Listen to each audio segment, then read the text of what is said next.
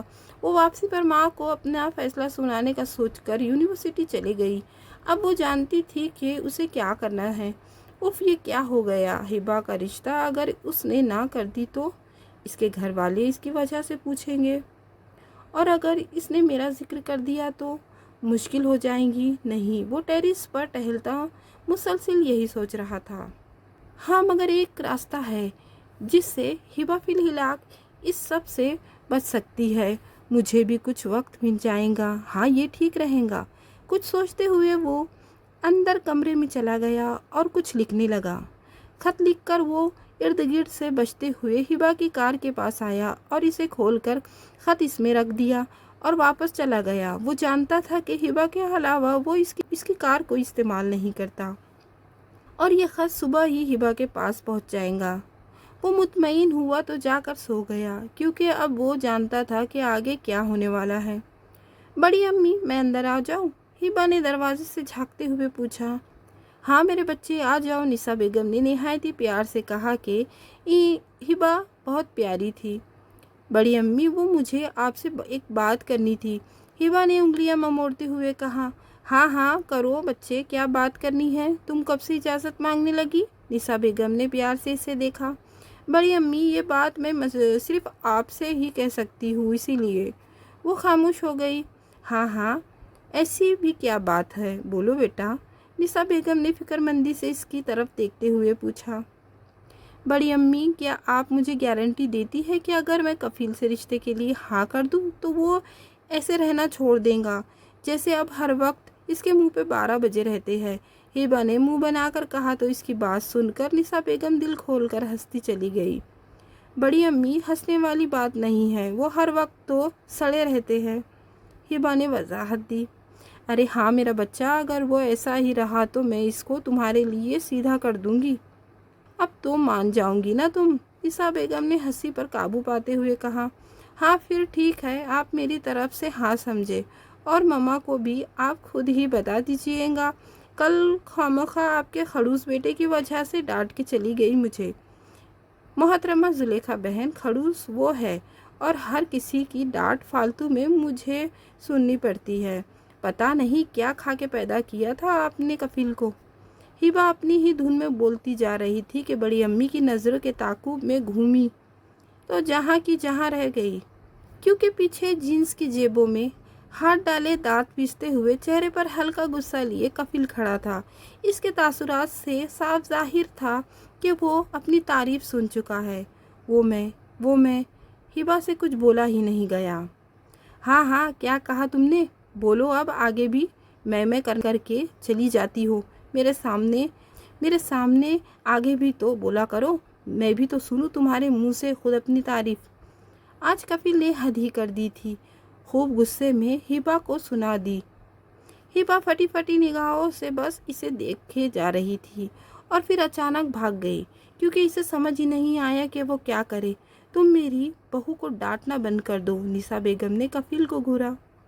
جیسے یہ میری تعریفیں کرتی ہے نا ماما، آپ دعا کریں کہ آپ کی بہو بننے میں کامیاب ہو جائے۔ کفیل نے تلخ سی مسکراہٹ چہرے پر سجائی تھی۔ کفیل، تم اپنا رویہ بدلو گے تو اسے اچھے بھی لگو گے۔ ہر وقت تو تم سب بچوں سے غصے میں رہتے ہو، بڑا ہونے کا ڈھوس جماتے رہتے ہو۔ نسا بیگم نے کفیل کا کان کھینچا۔ اچھا امی چھوڑ دے، نہیں کہتا اب میں کچھ، آپ کو بھی برا لگتا ہوگا، کفیل نے کہتے ہوئے ماں کو گلے سے لگایا۔ ہاں تو بھائی، جیسے کہ دونوں بچوں نے رضامندی دے دی ہے تو منگنی کی تاریخ طے کر لیتے ہیں، آصف صاحب بولے۔ جی بھائی جان، جس دن آپ مناسب سمجھے۔ آصف صاحب نے ہمیشہ کی طرح یہ کام بھی بھائی کی پر چھوڑ دیا۔ پھر ہم اگلے جمعے کو ان کی منگنی کی رسم کر لیتے ہیں، آصف صاحب نے جواب دیا۔ میری تو خواہش تھی کہ اب شادی ہو جاتی، پر یہ کفیل کی خواہش ہے کہ ہبا کی پڑھائی متاثر نہ ہو۔ نسا بیگم نے بھی گفتگو میں حصہ لیا۔ ارے بھابھی، آپ کی ہی بیٹی ہے اور آپ کی آنکھوں کے سامنے بھی تو رہیں گی۔ بس 5-6 ماہ کی بات ہے، اس کی پڑھائی مکمل ہوگی تو ہم شادی کر دیں گے، زلیخا بیگم نے محبت بھرے لہجے سے کہا۔ میرا خیال ہے ہمیں کفیل اور ہبا کے ساتھ احمد اور کنزا اور زاہد اور علینا کی بھی منگنی کی رسمیں کر دینی چاہیے۔